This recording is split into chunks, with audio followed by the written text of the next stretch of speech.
places in North Carolina. North Carolina is rich in Native American, colonial, and Civil War history.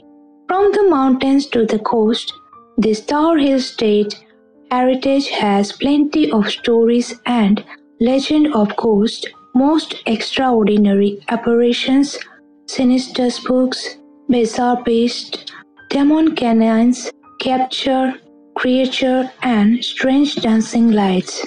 Let's explore 10 most haunted places in North Carolina and uncover things that go bump in the night. Disembodied voices and whispers, footsteps in an empty stairwell, and an icy hand on your shoulder.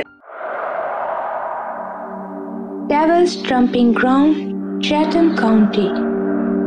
Located about 10 miles west of Silver City in the woods, the Tramping Ground is a circle measuring 40 feet in diameter in which nothing ever grows. Trees and a wide variety of vegetation surround the area, but the circle itself remains clear and empty. Nothing even grows inside the Devil's Tramping Ground. According to local legend, the devil uses this plot of land to pace in a circle, walking round and round as he plans new ways to spread more evil on earth. Anything placed within the spot is thrown outside of it the next day so that the devil has room to dance. People have said they have seen red glowing eyes in the circle and heard ghostly footsteps. Omni Grove Park in Asheville. First opened in 1913, the Grove Park was built by Edwin Wiley Grove. The Pink Lady is a well-known friendly spirit roaming the Grove Park since the 1920s. She is said to be the spirit of a young woman who fell to her death from a balcony on the 5th floor of the inn in the 1920s.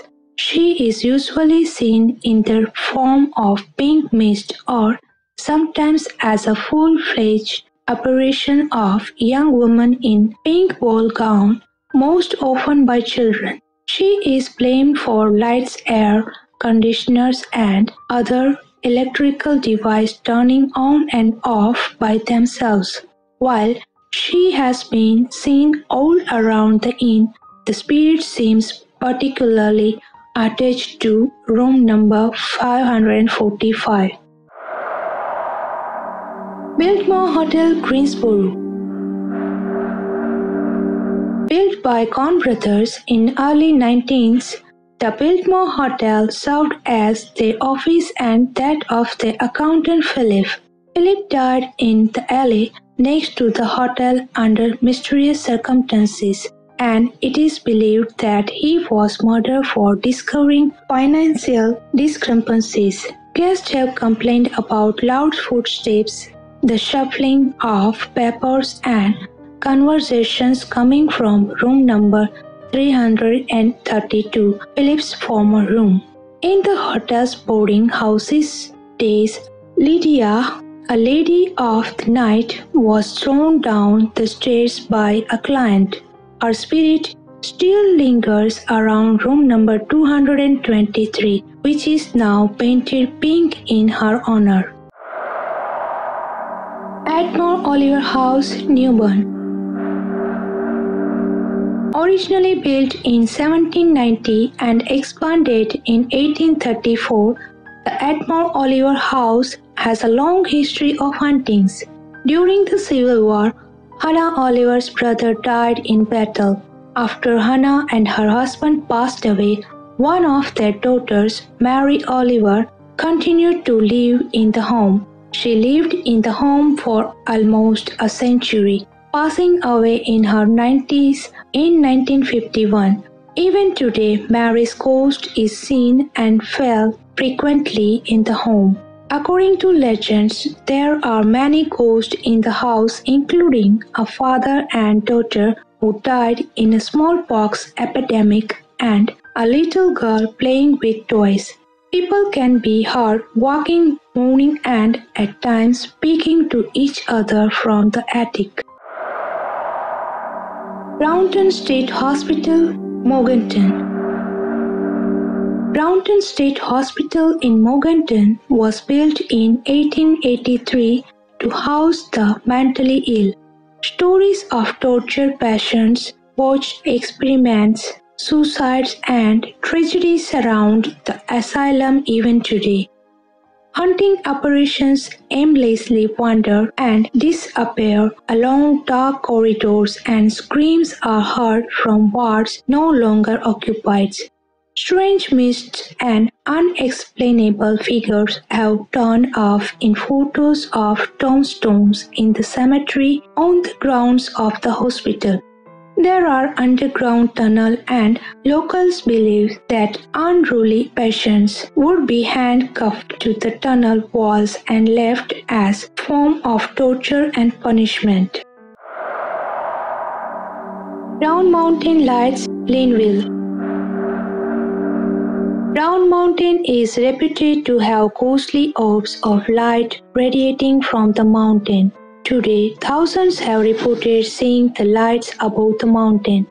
According to local Cherokee legend, the Brown Mountains light date back as far as 1200s.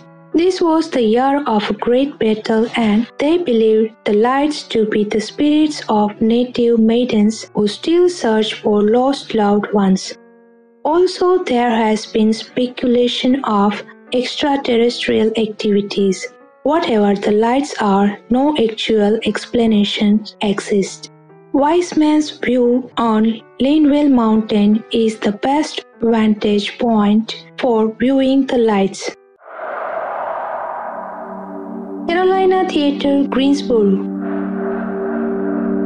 The Carolina Theatre in Greensboro was set ablaze on July 1, 1981 by a woman named Melvina Ferguson, who was assumed mentally disturbed.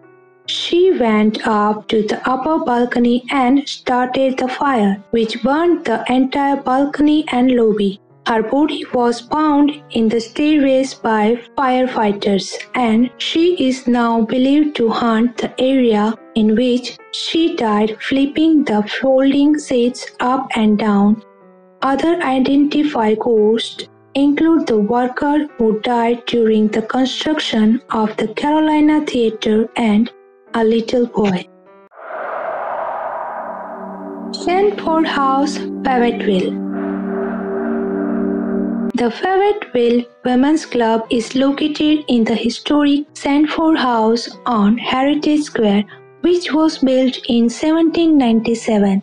Apparitions of a lady dressed in black have been reported in the house since 1900. The lady in black frequently appears on the stairs, and many believe her to be Margaret Sandford, who lived in the house in the 1800s. But others believe her to be Soldier's beloved, who is still anxiously waiting for her lover to return to her home. The lady in black is reported to be gentle and sad. She appears to be patiently waiting and grieving. Harvey Mansion Historic Inn and Restaurant, New Bern. Harvey Mansion Historic Inn was originally a house owned by John Harvey.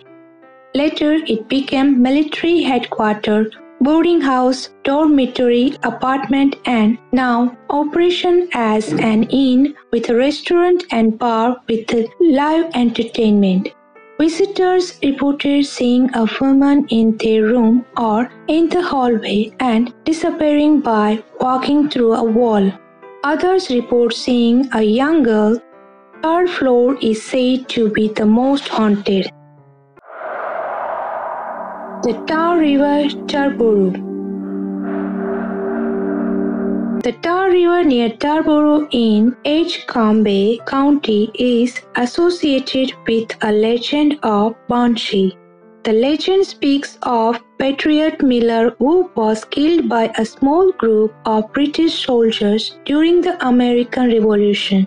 Before they drowned him in the river, he warned the soldier that if he was killed, they would be haunted by a banshee. After his death, she appeared and cursed the deaths of the soldiers and supposedly still haunts the river.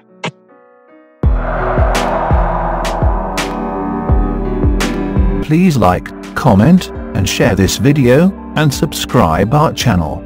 Press bell icon to see updates on our latest videos.